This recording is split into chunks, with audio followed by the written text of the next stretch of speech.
사람이란 게 참 이상한 게 나보다 못하는 사람과는 비교를 잘 안 하고 훨씬 잘하는 사람이랑 비교해요. 그 짧은 찰나가 내가 무언가를 습득하는 순간에 브레이크를 걸거든요. 이번엔 진짜 잘 그려야지 하고 또 새로운 그림을 그려요. 무한반복되는 거예요. 안녕, 일러스트레이터 린이에요. 이 그림은 이미 제 인스타그램에서 보신 분들이 계시겠죠? 오늘 영상에서는 이 그림 과정과 함께 그림 실력이 늘지 않는 이유 7가지에 대해서 이야기해볼게요. 제가 클래스 101에서 여러 댓글이나 인스타나 유튜브 댓글을 보면 저는 왜 계속 그림을 잘 그리지 못할까요? 저는 왜 그림 실력이 늘지 않을까요? 고민을 많이 하시더라고요.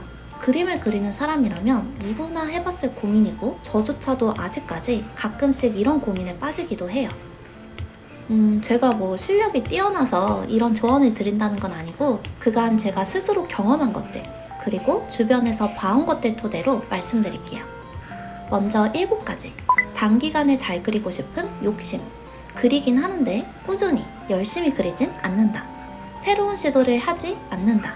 끝까지 완성하지 않는다. 자료 서치에 시간을 투자하지 않는다. 자신과 다른 사람의 그림을 분석하지 않는다. 눈과 머리로만 익히고 손으로는 익히지 않는다. 지금부터 이 7가지를 자세히 설명해 드릴 테니까 한번 끝까지 들어보시고 여러분이 놓치고 있던 건 없는지, 있다면 그걸 어떻게 개선할 수 있는지 생각해 보시면 여러분의 그림 실력에 또 다른 전환점이 될 거예요. 그럼 시작해 볼게요. 첫 번째, 단기간에 잘 그리고 싶은 욕심. 많은 분이 수학이나 영어, 운동 같은 것들은 단기간에 잘할 수 없다는 걸 인정하시면서 이상하게 그림은 조금 예외로 생각하시는 것 같아요.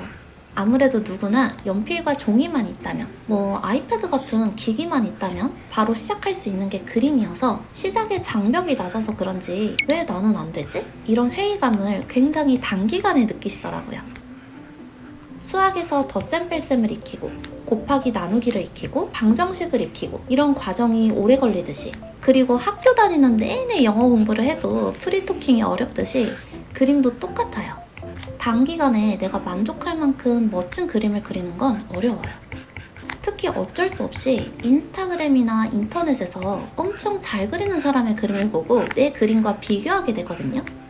사람이란 게 참 이상한 게 나보다 못하는 사람과는 비교를 잘 안 하고 훨씬 잘하는 사람이랑 비교해요. 근데 그렇게 비교하면서 왜 나는 이 사람처럼 그리지 못하지? 라고 생각하면 안 된다는 거죠. 극단적으로 예시를 들면 저는 유치원, 초등학생 때도 그림 그리는 걸 굉장히 좋아해서 자주 그려왔고 중학생 때부터 본격적으로 그림을 배웠어요.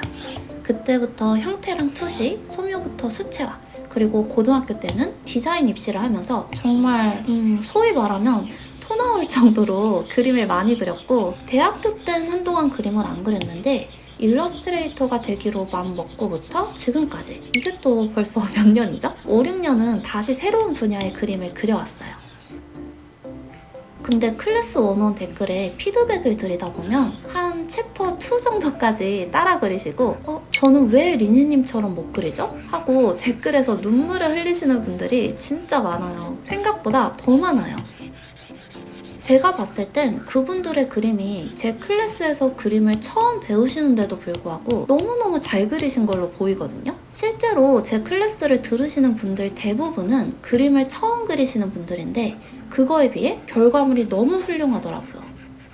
근데 사람이 욕심이 생기는 거죠. 단기간에 더 잘 그리고 싶은 욕심. 여러분이 보시는 그림 잘 그리는 사람들은 정말 천재적인 재능이 아니고서야 그렇게 몇 주, 몇 달, 1, 2년 만에 잘 그리게 된 게 아니에요. 보이지 않는 노력과 길고 긴 꾸준함이 있었기 때문이죠. 단기간에 잘 그리고 싶은 욕심이 생기면 결국 단기간에 자신감을 잃고 포기하게 돼요.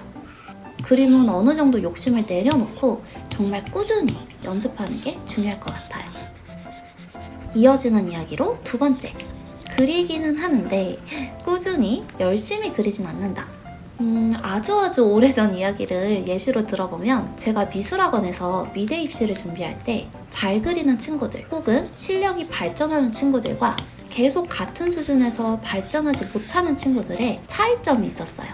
물론 원래 갖고 있는 천부적인 재능도 중요하지만 지금은 잘 모르겠지만 제가 입시할 때는 결국엔 짜여진 틀과 스킬을 이용해서 누가 더 잘 그리냐였거든요.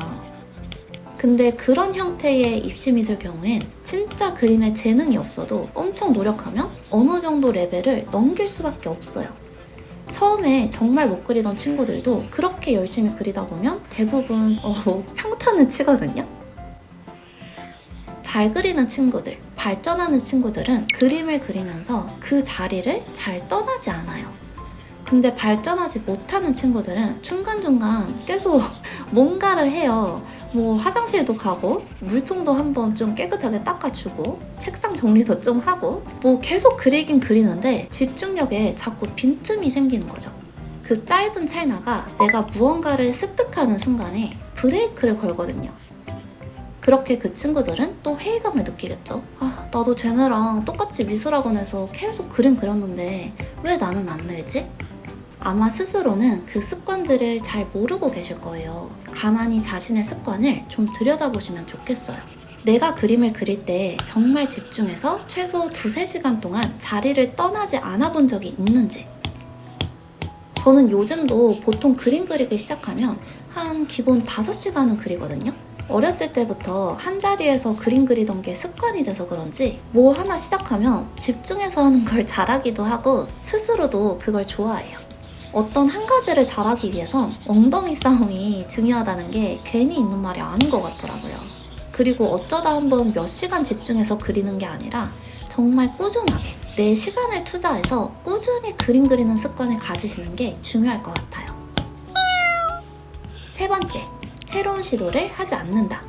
아무래도 비슷한 구도, 비슷한 인체 자세, 항상 쓰던 색감 이런 것에 익숙해지다 보면 자연스레 그 부분에 있어서는 발전하게 되고 스스로도 자신감이 조금씩 생겨요. 이게 뭐 나쁜 건 아니죠. 어찌됐든 그 부분에 있어서는 발전한 거니까요. 근데 그러다 보니까 거기에 만족감이 생겨서 계속 그리던 것만 비슷하게 그리게 돼요. 그리기 편하고 결과물도 잘 나오니까요. 아마 스스로도 아실 거예요. 내가 안 그려본 구도나 인체 자세를 그리거나 안 쓰던 색감을 사용하면 이만큼 결과물이 나오지 않을 거라는 걸, 혹은 훨씬 시간이 오래 걸릴 거라는 걸. 그래서 새로운 시도를 해봐야 한다는 걸 알고 있어도 애써 외면하게 되는 거죠.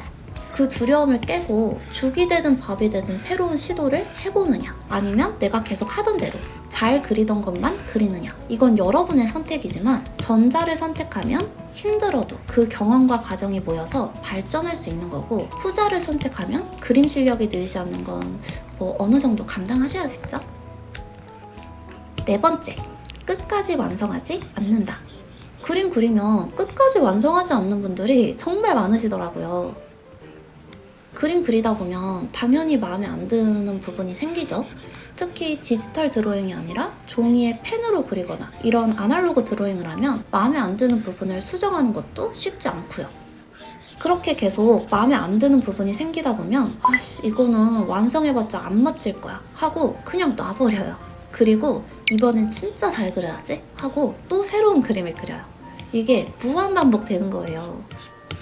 저는 클래스에서도 항상 강조하는 게 그림은 무조건 끝까지 그려봐야 된다.